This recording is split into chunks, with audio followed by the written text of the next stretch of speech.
আসসালামু আলাইকুম বন্ধুরা। শ্রাবণের হাতের ছোঁয়াতে আপনাদের স্বাগতম। আজকে আমি আপনাদের সাথে শেয়ার করব রেডি মিক্স হালিম দিয়ে সবথেকে সহজ উপায়ে পারফেক্ট হালিম রান্নার রেসিপি।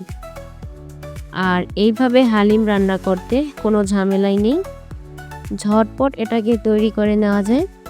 একবার বাসায় ট্রাই করে দেখতে পারেন, পরিবারের ছোট বড় সবাই খুব পছন্দ করবে আর অনেক মজা করে খাবে। হালিম রান্না করার জন্য এখানে আমি নিয়েছি বোম্বাই রেডিমিক্স হালিম। আপনারা যে কোনো ব্র্যান্ডের রেডিমিক্স হালিম ব্যবহার করতে পারেন। প্যাকেটটা খুলে নিচ্ছি।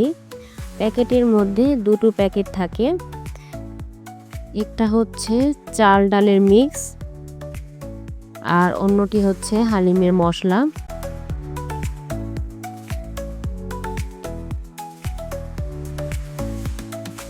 এখন আমি হালিমের প্যাকেটটা ছিঁড়ে নিচ্ছি। একটা বোলের মধ্যে আমি 3 কাপ ফুটন্ত গরম পানি নিয়ে নিয়েছি।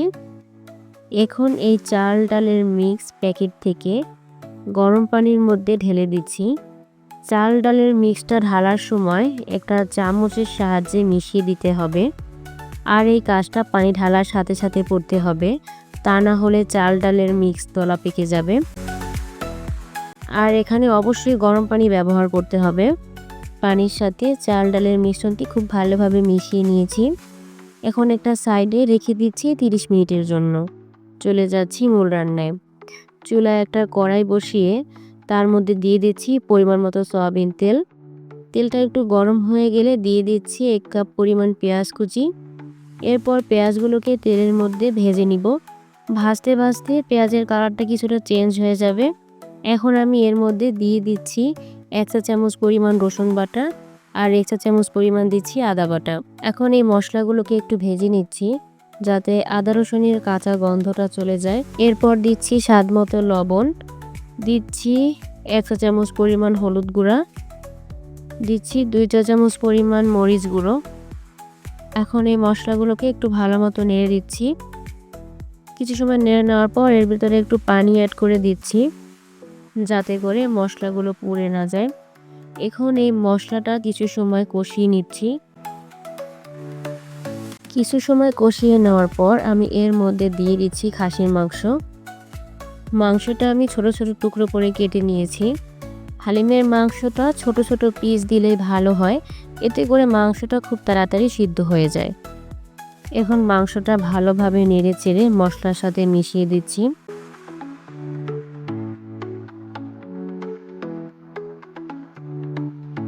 এখন এই মাংসের মধ্যে দিয়ে দিচ্ছি হালিমের সেই প্যাকেট মশলা দিয়ে ভালো করে নেড়েচেড়ে কষিয়ে নিচ্ছি।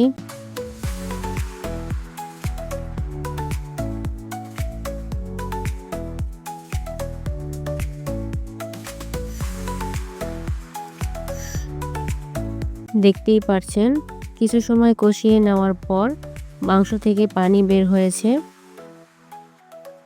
এখন দিয়ে দিচ্ছি 4-5 টুকরা এলাচ দারচিনি। এখন এই মশলার সাথে মাংসটাকে খুব ভালোভাবে কষিয়ে নেব। আমার মাংসটা কষানো হয়ে গেছে, দেখতেই পাচ্ছেন তেলগুলো উপরে উঠে এসেছে। এখন আমি এর মধ্যে কিছুটা পানি অ্যাড করে নেব। পানি দিয়ে কিছু সময় নেড়েচেড়ে দিচ্ছি। আমি আরও কিছুটা পানি দিয়ে কিছু সময় ভালোভাবে কষিয়ে নেব।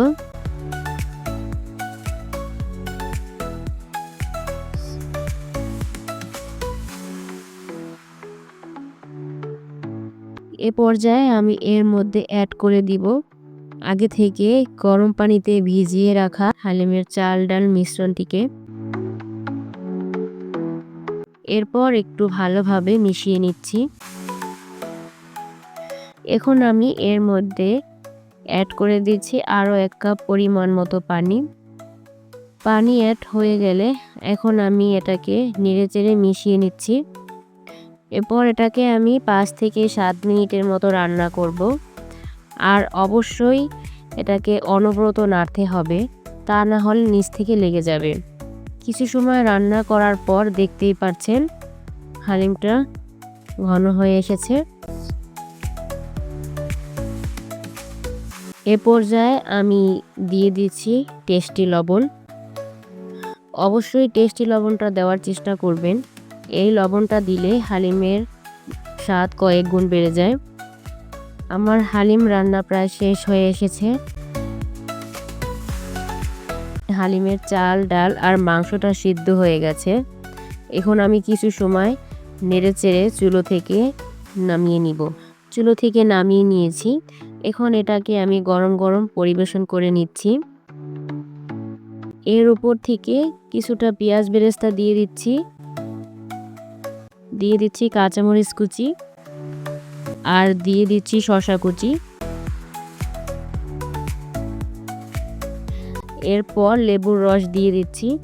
এই তো রেডি হয়ে গেল আমাদের দারুণ মজার রেডিমিক্স হালিম।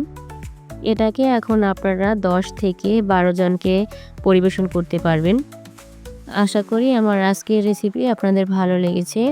রেসিপি ভালো লাগলে অবশ্যই আমার চ্যানেলটা সাবস্ক্রাইব করবেন। আর কেমন হয়েছে তা অবশ্যই কমেন্টে জানাতে ভুলবেন না। পরবর্তী ভিডিওর আমন্ত্রণ জানিয়ে এখানেই বিদায় নিচ্ছি। আল্লাহ হাফেজ।